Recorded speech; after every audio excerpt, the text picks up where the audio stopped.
Shooting সেটে সহকর্মীকে মারধর ও নখ দিয়ে রক্তাক্ত করার মতো গুরুতর অভিযোগ উঠেছে জনপ্রিয় অভিনেত্রী তানজিন তিশার বিরুদ্ধে। মঙ্গলবার ৩ মার্চ সামাজিক যোগাযোগ মাধ্যম ফেসবুক লাইভে এসে এই চাঞ্চল্যকর দাবি করেন অভিনেত্রী সামিয়া অথই। তিশার এমন আচরণের নেপথ্যে অভিনেতা মুশফিকার ফারহানের সঙ্গে ব্যক্তিগত সম্পর্কের টানাপড়ন এবং পুরনো আক্রোশ কাজ করেছে বলে দাবি করেছেন তিনি। ঘটনাটি ঘটেছে মানিকগঞ্জে পরিচালক রাফাত মজুমদার রিঙ্কুর একটি নাটকের শুটিং সেটে।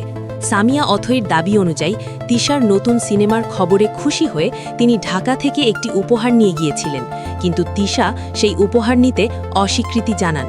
এরপর গত ২ মার্চ দৃশ্যধারণের সময় চিত্রানাট্যের বাইরে গিয়ে তিশা হঠাৎ সবার সামনে অথইকে মারধর শুরু করেন এবং সজোরে খামচি দিয়ে রক্তাক্ত করে ফেলেন।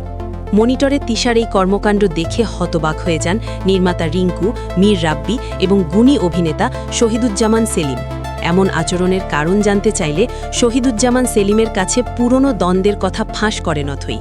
তিনি জানান, ইতিপূর্বে মুশফিকার ফারহানের সঙ্গে অভিনয় করা নিয়ে তিশা তাকে কঠোরভাবে নিষেধ করেছিলেন।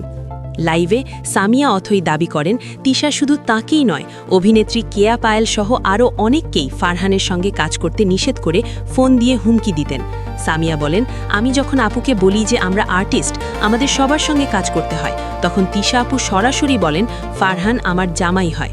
মূলত সেই পুরনো ক্ষোভ মেটাতেই শুটিং সেটে এই ন্যাক্কারজনক হামলা চালানো হয়েছে বলে মনে করছেন অথই।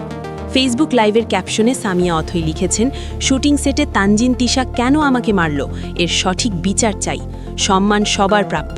এই ঘটনা জানাজানি হওয়ার পর সামাজিক যোগাযোগ মাধ্যমে শুরু হয়েছে তীব্র আলোচনা সমালোচনা।